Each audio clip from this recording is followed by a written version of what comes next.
성도의 고통에는 크게 저는 두 가지의 것이 있다 이렇게 말씀을 드립니다.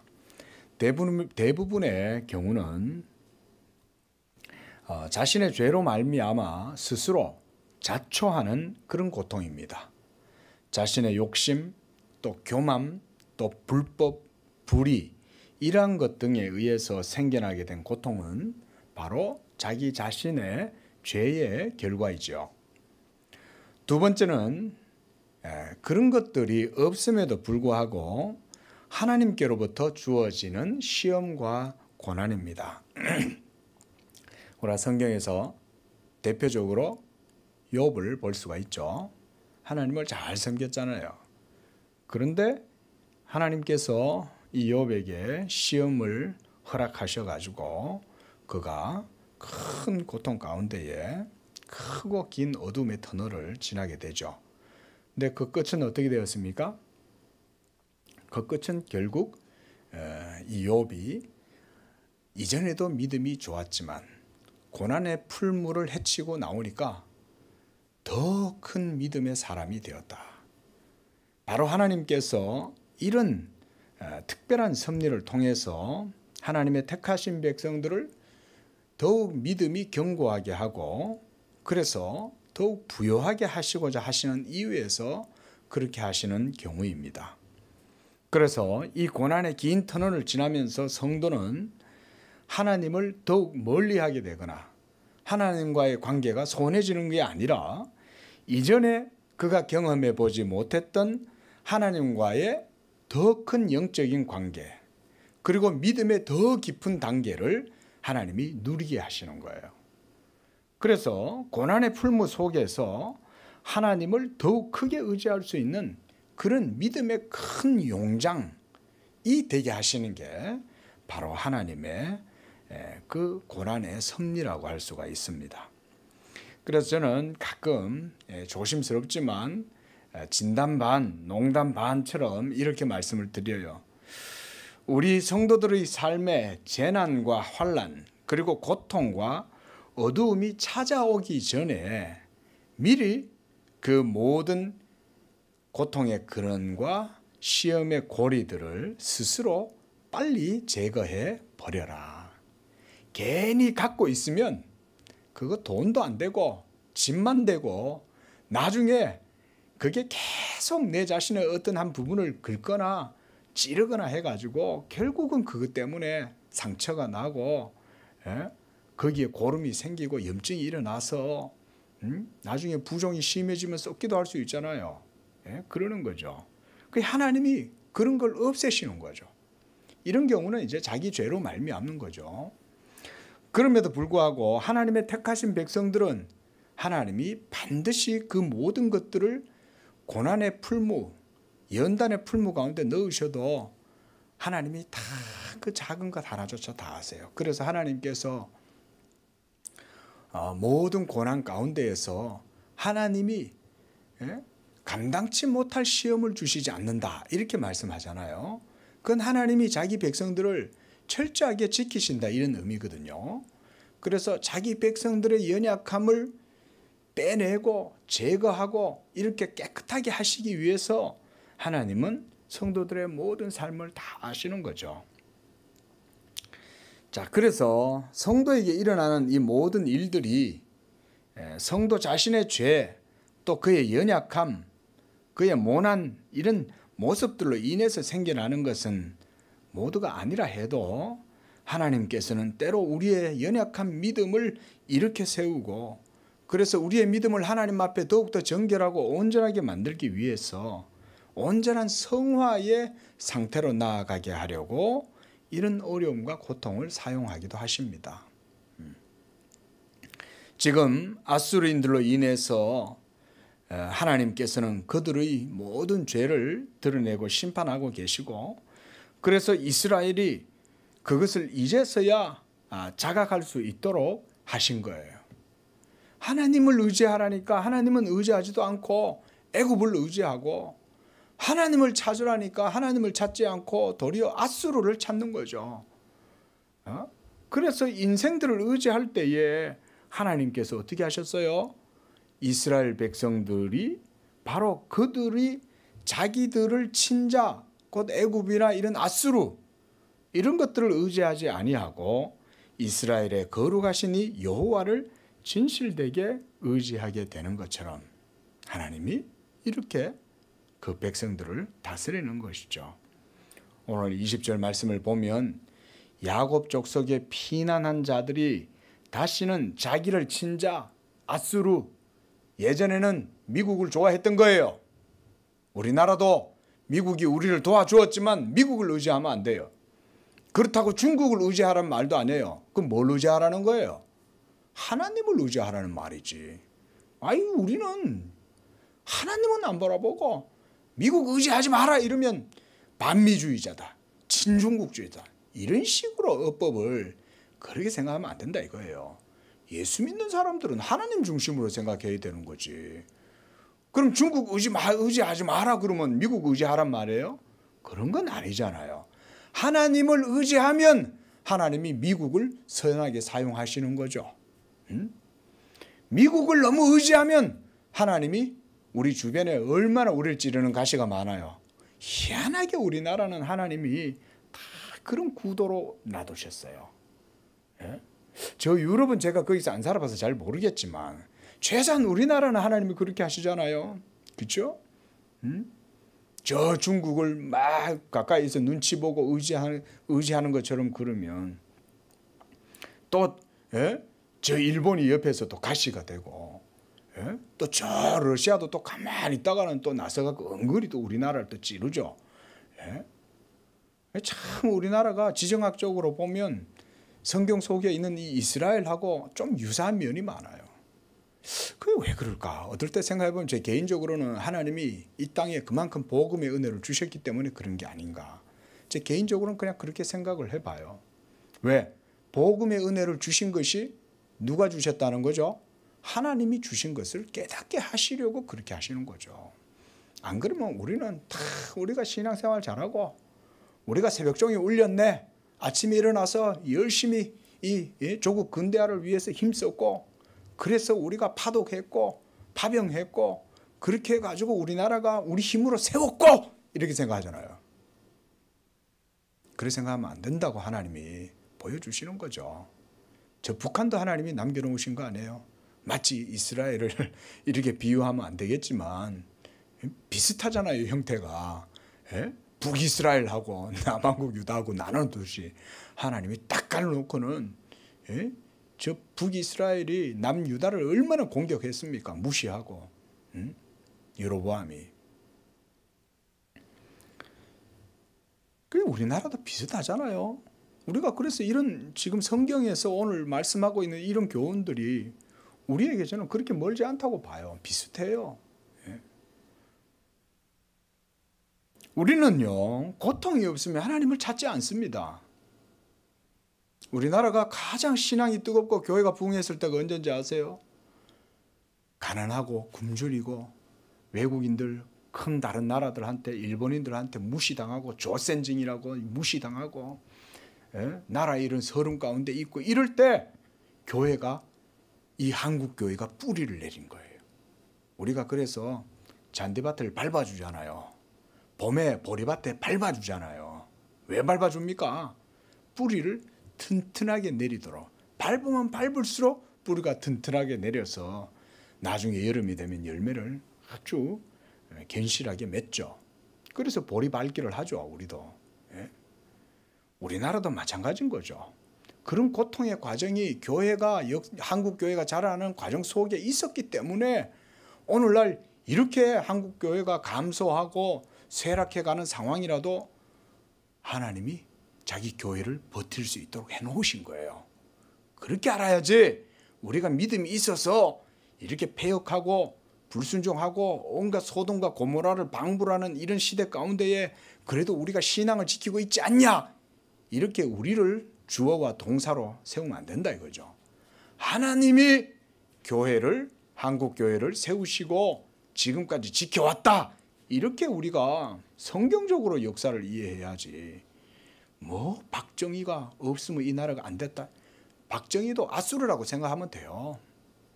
예? 하나님은 박정희를 사용해서 그를 통해서 이 나라의 새마을 운동을 일으키고 그 당시에 그때를 하나님 그리 쓰신 거죠. 근데 그렇게 대단한 박정희는 왜 그렇게 비명 행사를 했어요? 예? 제가 박정희 대통령의 업적이나 그의 치적이나 이런 거를 무시하는 게 아닙니다. 역사를 바르게 보라는 거예요. 역사의 주권자가 누구라는 거예요? 하나님이시라는 거예요. 그걸 빨리 인정해라는 거예요. 예수를 믿는다면 최소한 그걸 바르게 인정을 해야 예수를 믿는 거지. 예? 우리나라가 기독교가 그래서 건전치 못하고 건강하지 못한 기독교인들이 많잖아요. 태극기 부대. 기독교인도 그 휩쓸리는 거 결코 성경적인 거 아닙니다. 그거 잘 아셔야 돼요. 영분별 잘해야 돼요. 태극기 들고 나가고 거기에 뭐 교인들이 많이 있고 그중에 이상한 목사들이 나서갖고 있다고 그게 기독교 세력이 아니에요. 기독당도 성경적인 거 아니에요. 예? 우리나라에 뭐 기독당을 세워가지고 하는데 전부 다 비성경적인 거예요. 기독교를 자칭하면서 전부 다 비성경적인 거예요. 하나님이 그래서 이 교회를 이 땅 가운데 세우실 때 이런 연단의 과정이 필요했다고 우리가 보는 겁니다. 예? 그러니까 그래도 지금 이 말세지말이 되고 오늘날 진짜 소돔과 고모라 같잖아요. 예? 아니 자식이 부모를 폐륜을 행하는 것은 고대로부터 있었으니 그러려니 하지만 이 먹고 살기 좋은 시대에 부모가 자식을 갖다가 그렇게 하는 경우가 어디 있어요? 이런 걸 보고도 우리는 시대를 못 읽어내죠. 이런 걸 보고도. 마지막 때가 된 거 아니에요? 예? 이런 상황 속에서 하나님이 교회를 어떻게 세우시냐 이거예요. 어떻게 하나님께서 자기의 교회를 이런 상황 속에서 세우시겠냐 이거죠.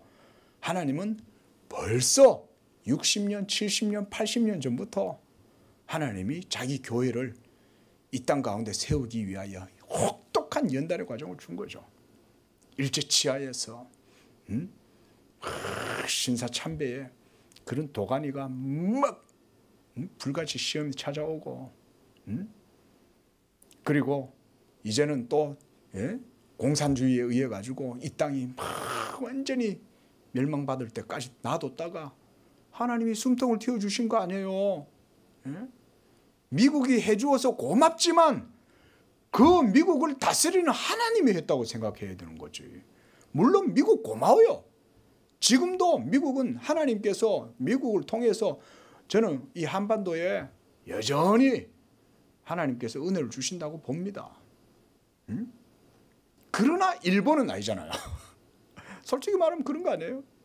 일본은 올림픽에 가가지고 지금 우리 선수들이 거기서 얼마나 여러 가지 수모들을 많이 당합니까? 막 무시하고. 예? 개개인적으로 일본 사람들한테는 감정 없어요. 감정 없어요. 근데 일본 국가 전체로 봐서는 일본 나라가 결코 하나님 앞에 의롭지 못합니다. 보세요. 미국과 일본이 손잡잖아요. 그러면서 우리는 은근히 또 제끼잖아요. 예? 한국이 교만해지고 우리가 스스로 잘난 척 해보세요. 우리 아무것도 아니에요. 예? 일본하고 미국이 손잡고 미국이 일본하고 악수하면 우리는 개밥의 도토리죠. 중국한테로 갈 거예요? 러시아한테로 갈 거예요? 예? 하나님만 의지해야 되죠. 하나님만. 그래서 괴로워야 우리는 하나님을 찾아요. 괴로워야. 이거를 하나님도 싫어하세요. 그래서 일부러 하나님이 괴로움을 주고 힘들고 어렵게 해가지고 억지로 하나님을 찾도록 하는 방법은 하나님도 별로 안 좋아하세요. 그런 거는. 예. 그래서 하나님은 먼저 은혜를 주세요. 그런 다음 자기의 은혜로 그들을 보양하고 그런 다음 하나님께서 시험과 환난을 감당할 수 있는 믿음을 주세요. 그런 다음에 그 주신 믿음으로 견딜 수 있도록 해주시고 감사하게 하세요. 이게 하나님의 방법이에요. 전도서 기자가 전도서 12장 1절에서 말했어요. 너는 청년의 때에 너의 창조주를 기억해라. 곧 공고한 날이 이르기 전에 아무 낙이 없다고 할 해들이 가깝기 전에, 해의 빛과 달과 별들이 어둡기 전에, 비 뒤에 다시 구름이 일어나기 전에 그리해라. 하나님을 빨리 찾아라는 거예요. 예? 그래서 제가 하는 말씀이 그건 거예요. 고통과 긴 시험의 터널이 찾아오기 전에 미리 빨리 그걸 좀 제거해라. 예? 여러분들 속에 있는 모순들, 연약함들, 우리의 인격에 모난 것들, 이런 것들을 전부 다 빨리 제거해라. 자, 그러면 그런 재난과 염려와 괴로움의 이런 근원들의 뿌리를 그럼 우리가 어떻게 제거하고 미리 예방을 할 수 있을까요? 성경은 그것에 대해서 말씀해 줍니다. 미리미리 그런 것들을 제거해라는 거예요. 평상시에 우리가 공부도 날벼락 공부는 반짝 효과가 있을지 모르지만 장기간은 별로 효과가 없잖아요. 예? 평상시에 미리미리 해놓는 게 제일 좋죠. 예? 그 어떻게 해야 되냐? 마음을 다해서 하나님을 찾고 구하라는 것입니다. 마음을 다해서. 그러려면 우리의 마음을 겸손하게 하고 낮추고 스스로 겸비하고, 뭔가 내가 큰 죄짐을 지금 지고 있는 것처럼 하나님 앞에서 상복을 입고 있는 것처럼, 베옷을 입고 있는 것처럼 조아리고 있는 거예요. 그런 마음의 상태를 가지고 있으면 하나님이 찾아오세요. 놀랍게도 하나님은 반드시 찾아오셔서 위로해 주시고 하나님께서 또 치료의 방책도 제시해 주세요. 놀랍습니다. 하나님은 그런 분이에요. 자기 백성의 일거수일투족 숨쉬는 것 하나까지도 다 아세요. 믿으시기 바랍니다. 하나님은 성도의 작은 숨소리 하나조차도 다 아세요. 마음의 생각을 통촉하신다 그러잖아요. 멀리서도 하나님은 자기 백성이 안고 일어섬도 다 감찰하신다. 그러면 하나님을 찾고 하나님의 얼굴을 구한다는 것은 또 뭐냐? 그건 또 무슨 말입니까? 그게 바로 우리가 신약적인 표현으로 하면 하나님의 보내신 자 예수님을 어떻게 하는 거? 믿는 거예요. 믿는 것. 하나님의 일을 우리가 어떻게 해야 하리까? 라고 제자들이 물었어요. 그 주님이 뭐라 그랬어요? 하나님의 보내신 자를 믿는 것이 하나님의 일이다 그랬죠. 얼마나 주님이 하나님의 영적 세계와 진리를 간단하게 말씀해 줍니까? 예수님을 믿는 거죠. 아, 목사님 저는 예수님 믿고 있는데요. 뭐 예수님 믿고 있는데 그렇게 말씀하십니까? 아니요. 그 얘기가 아니라 여러분들이 예수님을 믿지 않는다는 말이 아니라 예수 믿는 여러분들의 믿음이 많은 연약함과 죄의 그런 모든 세력들에 둘러싸여 있고 미련한 것들로 둘러싸여 있기 때문에 어리석은 것들이 마치 막 은근기처럼 여러분들의 믿음을 다 휘감고 있는 거예요. 그럼 어떻게 하는 거예요? 믿음을 이렇게 세워서 그것들을 떨쳐내라는 거죠. 예수의 말씀을 듣고 복음을 들을 때에 우리는 예수님 믿는 믿음을 갖게 됩니다. 그리고 이 믿음이 내 안에 그리고 여러분 안에 온전하게 세워지기 시작하면 그때부터 놀랍게 성도의 삶에 하나하나 진리로 말미암는 효과, 이 효력이 드러나게 되는 거예요. 이펙트가 생기는 거예요. 이펙트가. 그러면 그때부터 성도는 점차 고난의 풀무에서 헤쳐나와서 이제 어둠의 긴 터널의 끝을 벗어나게 되는 것입니다.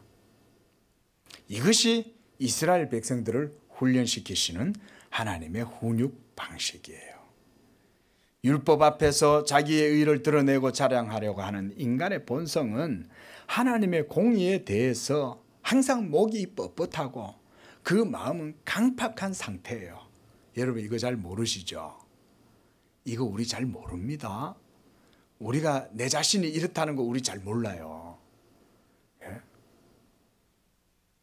그런데 우리는 항상 그건 모르면서도 나는 지금 하나님 앞에서 잘하고 있다고 생각하잖아요. 예?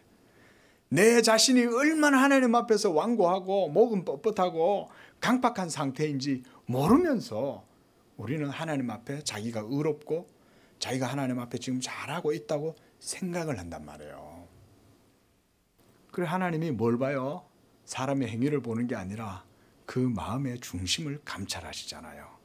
가만히 하나님은 우리의 마음을 꿰뚫어 보실 수 있거든요. 응?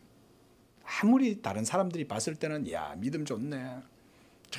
어떻게 저렇게 믿음이 좋아서 참 신심이 두텁다.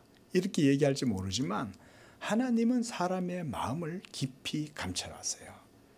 마음의 폐부와 심장을 감찰하신다 그랬거든요. 이 뭐예요? 하나님의 율법, 공의의 판단의 거울, 하나님의 율법의 거울 앞에서 우리 자신들을 비추어 보면 우리가 어떤 상태인가가 드러나게 되죠. 그 앞에서 만물이 벌거벗은 것 같이 다 드러나게 됩니다. 감추인 것조차 다 드러나요. 마지막 날에는. 그러면 우리 속에 그런 게 없냐? 다 있어요. 있는데 하나님이 은혜로 각 사람에게 주시는 은혜대로 그냥 놔두시는 거예요. 연약함이 있어도 그냥 놔두는 거예요. 좀 부족함이 있지만 하나님의 은혜로 붙들어 주는 거예요.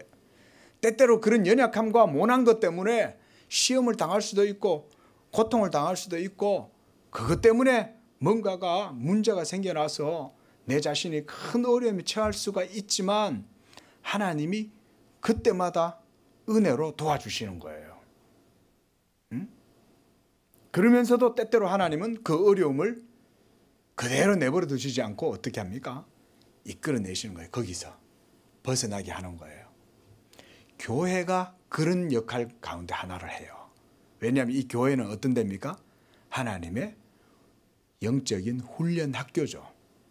그래서 공동체를 이루는 거예요. 공동체.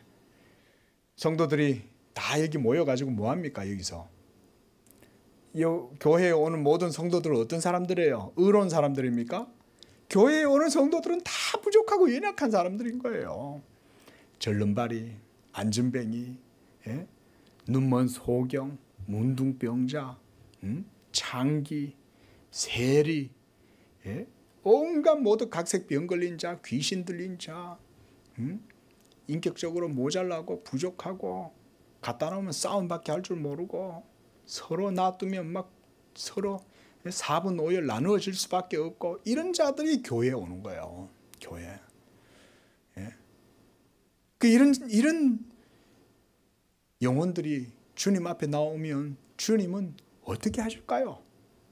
하나하나 그냥 율법의 잣대를 가지고 막 정죄하고 이렇게 하시겠어요? 그게 아니죠.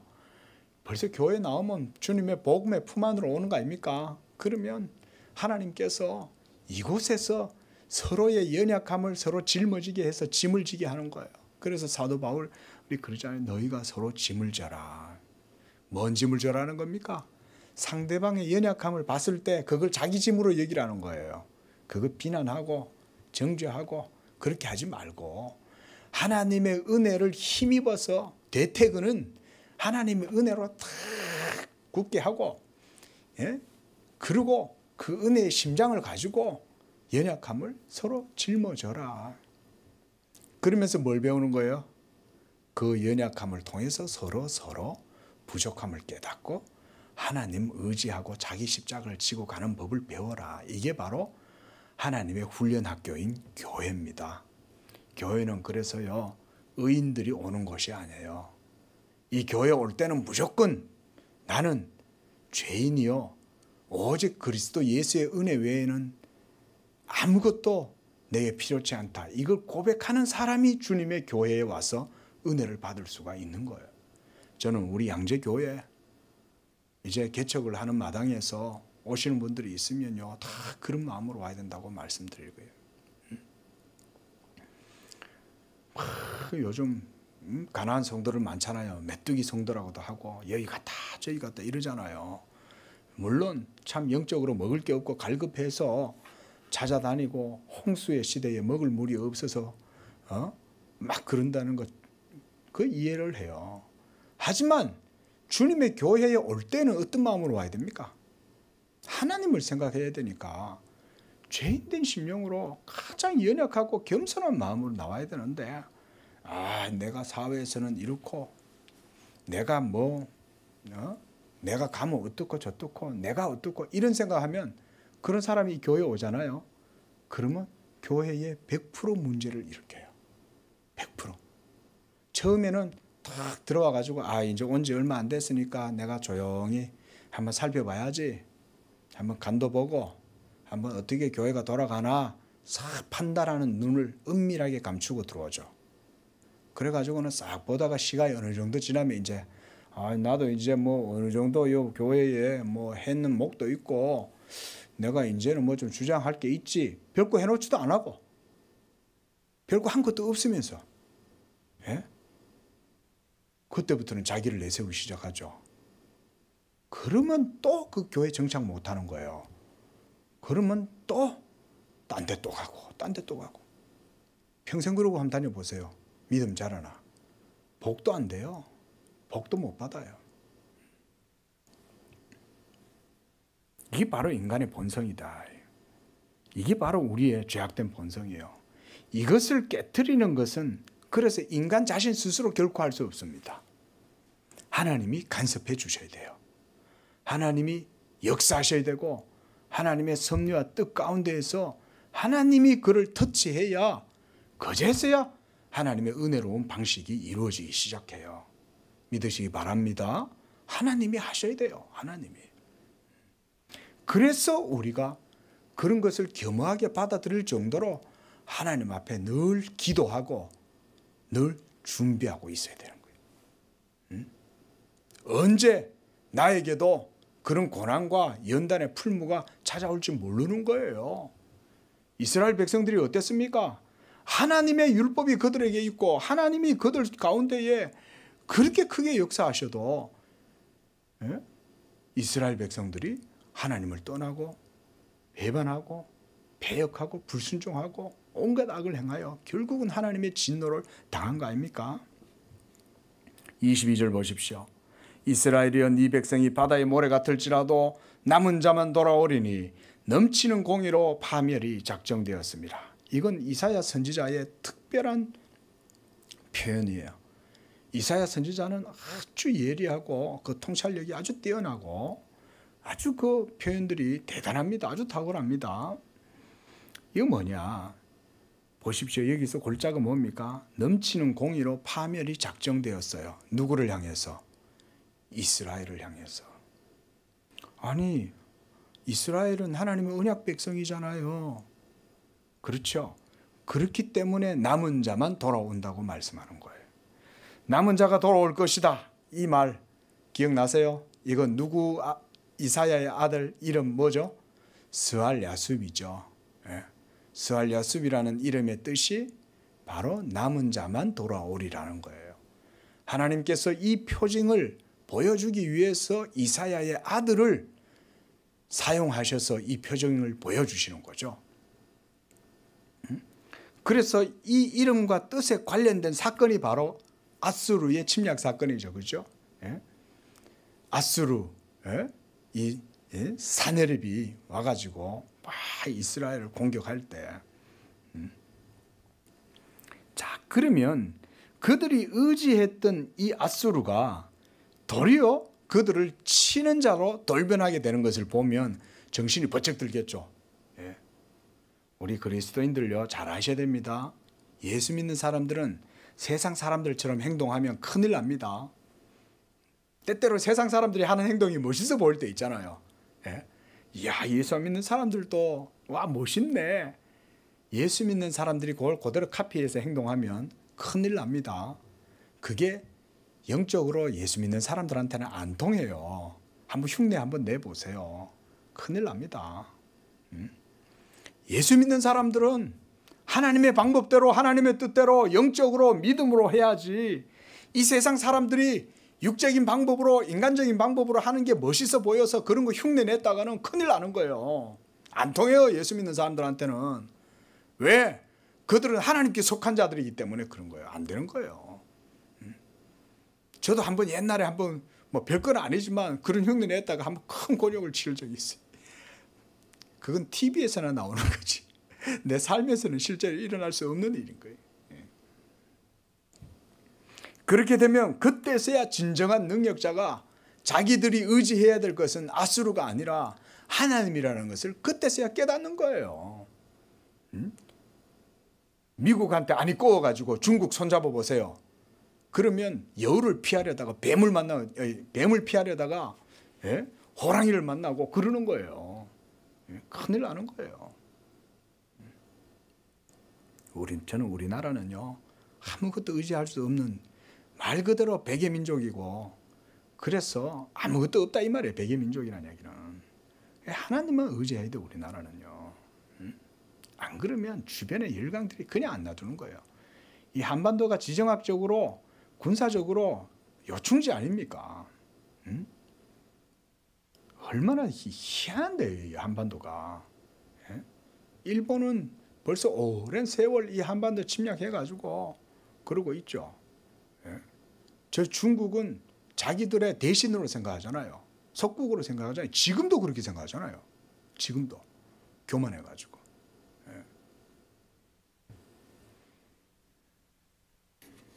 그러나 진정한 능력자가 누구인가? 하나님이시다.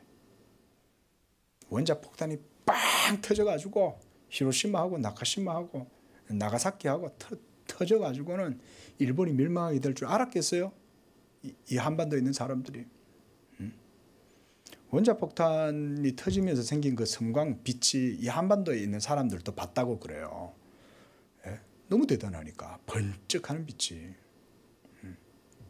그래가지고 이 한반도가 해방이 될 줄 누가 알았어요? 하나님이 가만히 보시는 거예요. 때가 되면 하나님이 하시는 거예요. 하나님이. 지금도 마찬가지입니다. 하나님이 한반도를 다 보고 계시는 거예요. 또 우리 양재교회도 하나님이 다 보고 계시는 거예요. 아이고 무서워라. 안 무서우세요? 하나님이 다 보고 계시는 거예요. 우리가 육에 취하고 술에 취하고 마약에 취하고 성에 취하고 돈에 취하고 지금 막 온통 이 나라가 전부 다 관음증이 걸려가지고 막 음란하고 돈에 취하고 막 이러고 살아가 있는 시대잖아요. 이 한반도가. 하나님이 마음만 먹으시면 이 불바다 만드실 수 있어요. 그런데 하나님이 교회들을 보시는 거죠. 그 가운데 남은 자들이 있으니까 하나님이 보호하시는 거예요. 우리 인생들의 눈에 보이는 것을 우리 인생들은 더 의지하죠. 그러나 여러분, 사실 보이는 것은 나타난 것으로 말미암지 않는다고 말씀하죠. 히브리서 11장 1절에 믿음은 바라는 것들의 실상이요 보지 못하는 것들의 증거니 선진들이 이로써 증거를 얻었느니라. 믿음으로 모든 세계가 하나님의 말씀으로 지어진 줄을 우리가 아나니 보이는 것은 나타난 것으로 말미암아 된 것이 아니다. 그러나 우리는 어때요? 우리는 눈에 보여야 믿고 보이는 것을 믿지, 보이지 않는 하나님은 그래서 보이는 것들과 도리어 비교하죠. 그래서 하나님의 존재나 또 그분을 인식하는 방식도 우리는 사물을 보고 일어나는 결과들을 보고 믿으려고 그러죠. 이게 우리의 말하자면 연약함이에요. 타락하고 부패한 믿음 없는 완악한 상태. 하나님이 살아계심이 온 세계에 명백한데도 우리의 이 알력이 그 하나님의 영광의 빛을 보는 데까지 도달하지를 못하잖아요. 우리 저 눈먼 시계공이라 그러잖아요. 저 우주를 우리가 못 보지 않습니까? 근데 그 우주의 찬란한 빛이 얼마나 가득해요? 그러나 하나님은 어떤 분입니까? 그분은 이 모든 세계 만물이 하나도 없었을 때 그분의 말씀으로 모든 세계를 있게 하셨죠. 또한 지금도 그분의 능력의 말씀으로 만물을 붙들고 계시는 분 아닙니까? 그러므로 눈에 보이는 게 실상이 아닌 거예요. 예? 실체는 눈에 보이는 게 아니라 보이지 않는 것이 실체예요. 하나님의 말씀은 눈에 보이지 않지만 어때요? 모든 세계가 하나님의 말씀에 의해서 이루어지고 있죠. 그래서 제가 요즘 양자역학에 대해서 말씀을 많이 드리는 거예요. 양자역학이라는 게 뭡니까? 미시세계잖아요. 예? 미시세계. 이 모든 우리가 눈에 보이는 이 모든 세계에 원자 하나를 떼내가지고 그걸 들여다보면 그 원자 속에 또 중성자가 있고 또 그 속에도 또 들어가 보면 또 크크라는 게 있고 이 퀀텀 세계가 있는 거예요. 양자 세계가. 그 양자 세계를 이 파악을 해보면 그 신비한 거예요. 어떻게 해서 그렇게 되는지를 모르는 거예요. 그 어떻게 해서 그렇게 되겠어요? 성경은 그것에 대한 답을 줘요. 어떻게 그렇게 되는 것이고 거기에 과연 뭐가 있냐? 라고 말하면 성경은 하나님의 말씀이다 말하죠. 간단하죠? 믿음으로 이해하면 돼요. 하나님의 말씀이 있다. 하나님이 하신다. 그분의 말씀으로 이 모든 만물, 작은 원자세계 하나 안에조차도 하나님의 신성한 능력이 역사한다. 이렇게 이해하면 되죠. 우리는 다만 그걸 이해할 수 없지만 응용은 할 수 있죠. 그게 과학자들 아니에요? 응용하는 거는 그거는 우리 과학의 영역이에요. 그러나 그것을 이해함에 있어서는 신앙의 영역이 필요해요. 믿음이 없이는 그걸 이해할 수가 없어요. 그러니까 과학자들이 믿음은 없으니까 이 물리학자들, 노벨상 받을 사람들이 어떻게 얘기하냐? 모른다 이렇게 말하는 거예요. 모른다. 양자역학을 안다고 얘기하는 건 그 사람은 모르는 거다 이렇게 말하는 거예요. 이게 그 표현이 우리 신학의 표현하고 되게 유사합니다. 그래서 우리 신학은요 신비입니다. 신비. 우리가 알면 그게 신비예요, 신비가 아니에요. 알면 신비가 아니죠. 근데 사실은 모든 신학은 다 신비죠. 왜? 하나님의 말씀으로 이루어지는 거잖아요. 이게 과학의 영역에도 이제 비슷한 표현들이 나타나는 거예요. 과학의 영역에도. 그래서 양자역학은 우리가 이해할 수 없어요. 근데 이해할 수 없는데 이 양자역학이 이제는 응용이 가능하게 된 거예요. 예? 이해할 수 없지만 응용하는 거예요, 과학은. 놀라운 이제 세계가 두고 보십시오. 이제 한 10년 정도 지나면은 이제 양자 컴퓨터의 상용화가 이루어지고 양자 컴퓨터가 상용화되기 시작하면요. 그때부터는 사람들의 지식이 기하급수적으로 높아지고 빨라지기 시작하면요. 과학적 기술도 축적되고 어마어마한 인프라가 형성되고 지금 현재 우리가 살아가는 세계는 상상도 할 수 없는 마치 다니엘이 예언했던 것처럼 많은 사람들에게 지식이 더하여 가고 왕래가 빨라질 것이다. 이제는요. 하이퍼루프 때문에 여기 미국에서 뉴욕까지도 1시간 반이면 간대잖아요. 예? 이제 그런 세계가 한 30년 후에 정도는 안 되겠나 저는 그렇게 예측을 해봐요. 이미 하이퍼루프가 지금 시험 단계에 있잖아요. 일단 하이퍼루프가 성공적이라는 것은 다 이제 나왔어요. 그 여기서도 우리 이제 여기서 부산까지도 30분 내에 가는 거예요. 30분 만에. 상상이 안 되죠. 부산까지 30분 만에 가는 거예요. 지금도 고속 열차가 있긴 하지만 대단한 시대가 오는 겁니다. 자, 이 뭡니까? 지금 과학 얘기하다 이런 얘기를 드리는데 우리는 그래서 눈에 보이는 걸 믿으려고 하는 것 이게 이성적인 거라고 생각했지만 지금 시대의 과학적 사전은 뭐예요? 눈에 보이는 거를 보이는 대로 믿어서는 절대 과학이 발전할 수 없다고 지금 과학이 말하고 있잖아요. 그게 지금 양자역학이거든요. 예? 아니 그게 진실이니까 과학도 그렇게 말할 수밖에 없는 거예요. 왜? 과학적 세계를 들여다보니까 눈으로 나타나 보이는 이 삶을 말하자면 이게 고전역학이라는 거 아닙니까? 뉴턴의 고전역학. 뉴턴의 고전역학이나 아인슈타인의 이런 원리들은 다 전부 다 눈에 보이는 만물 통일장의 이런 것들이 전부 다 그런 거잖아요.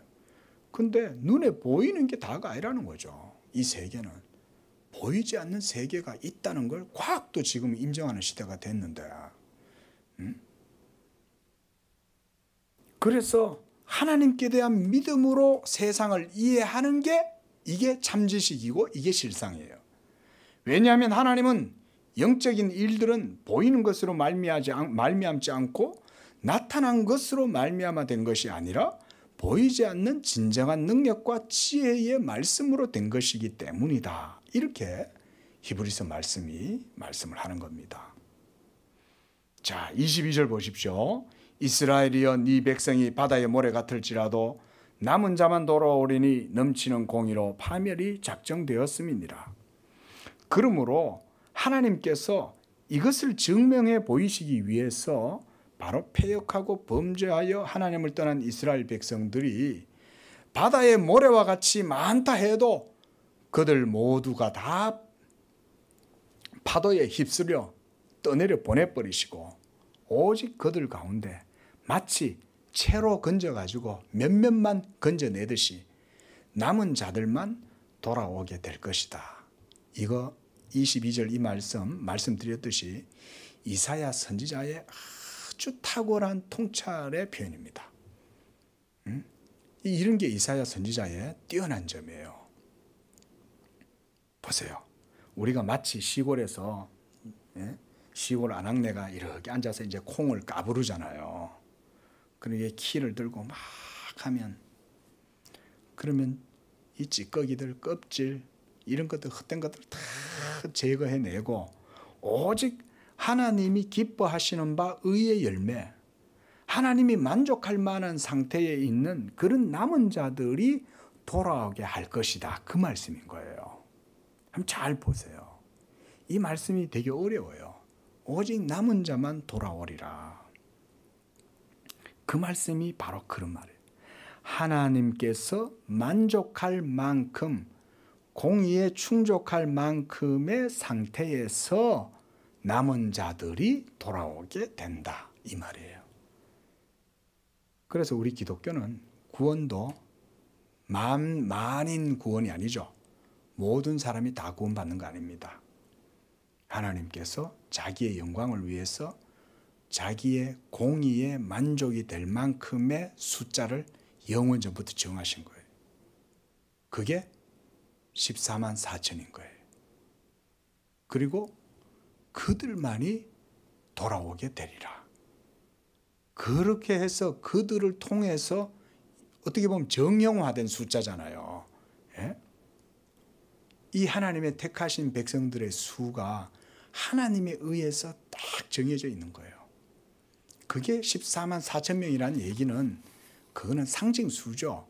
숫자가 14만 4천 명이라는 거는 하나님의 말씀에도 어폐가 있는 거예요. 그거는 하나님 뭐라 그러셨어요? 아브라함아 너로 말미암아 해변의 모래와 같이 하늘의 별과 같이 많은 사람이 돌아올 것이라 그랬잖아요. 그럼 벌써 하늘의 별이 14만 4천 개밖에 안 돼요?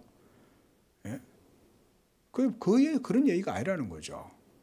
그 얘기는 이런 의미예요. 이사야가 지금 한 말의 의미는 뭐냐면 하나님의 공의가 만족되고 그래서 그 공의에 넘쳐나는 다른 찌꺼기들은 하나님이 다 제거해서 오직 하나님의 언약 백성들 가운데에 참된 남은 자들, 하나님의 택하심을 입은 그들만이 하나님께로 돌아오게 되리라. 이 말씀인 거예요.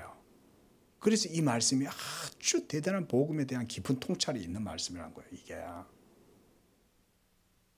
그러니 우리 기독교는요, 예정론을 얘기하는 거예요. 예정론을 왜 얘기해야 돼요? 그 택한 사람들만 구원받는다 이걸 강조하는 게 아니에요. 거기에 포커스가 있지 않습니다. 예정론의 포커스는 하나님이 그렇게 하신다에 있는 거예요. 하나님이. 그렇게 할 때에 비로소 하나님의 공의와 정의가 만족이 되고 그래서 하나님께 돌려야 될 합당한 이름과 영광에 합당한 그 진리의 방식으로 이 구원이 이루어질 것이기 때문에 그래서 하나님이 그렇게 하시는 것입니다. 그리고 소멸하시는 하나님의 공의가 시행되므로 남은 자가 비록 적다고 할지라도 그 정도의 적은 숫자만으로도 하나님께서는 온 세상에 자기의 의를 드러내시기에 충분한 것입니다. 자 보십시오. 오늘날 한반도에 하나님의 택한 백성들이 얼마나 있을지 우리는 몰라요. 그죠? 근데 하나님은 어떻게 하셔요? 내 이름을 위하여 내가 몇 명을 남겨놨다 그랬어요. 7천을 남겨두었다 라고 말씀하죠. 하나님은요 항상 자기의 공의를 벗어나서 행동하시지 않으세요. 하나님의 공의에 근거해서 하나님은 모든 일들을 다 행하고 계시는 겁니다. 이 한반도도 마찬가지요. 전 세계도 마찬가지입니다. 이 말씀은 이제 다음 주에 보겠지만 23절에 보면 이미 작정된 파멸을 주 만군의 여호와께서 온 세계 중에 끝까지 행하실 것이다. 하나님의 공의는요 전 세계에 이와 같이 이루어지게 된다는 거예요. 이게 바로 복음으로 말미암는 구원의 역사가 하나님의 공의에 기준해서 이루어진다 그 말인 거예요. 이거 여러분들 조금 어렵다는 거 제가 압니다. 근데 이 말씀 이사야서를 하시면서 잘 들어보십시오. 이런 것에서 이사야의 탁월한 예언적인 메시지가 그런 데 있는 겁니다. 탁월함이. 자, 그래서 지금 하나님께서는 이스라엘의 파멸을 통해서 또 아수르를 하나님의 공의의 몽둥이로 사용하시면서 이러한 하나님의 공의를 지금 드러내시고 있는 거죠. 자, 우리가 다음 주에도 이 말씀 좀 더 보도록 하겠습니다. 기도하겠습니다. 자비하신 하나님 아버지, 은혜와 사랑을 감사 찬양드립니다. 하나님께서 이 땅에 있는 백성들에게 베푸신 은혜가 크고 하나님께서 자기 교회를 세우시기 위하여 영원전부터 작정하신 뜻과 계획 경륜이 참으로 크며 그것으로 말미암아 이제 우리가 이와 같이 예수 믿는 백성으로 부르심을 받았으며 하나님께서 지금도 자기의 영원 불변하시는 말씀으로 모든 일들을 이루어 나아가시는 줄로 믿습니다. 그러나 우리는 연약하고 우리는 자기중심적이고 이 믿음조차도 내 자신을 위한 믿음이라고 생각할 때가 얼마나 많습니까?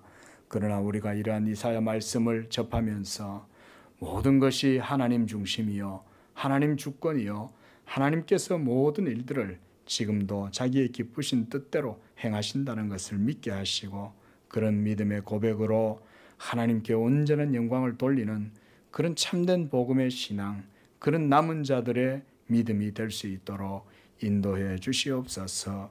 거룩하신 예수님의 이름으로 기도합니다. 아멘.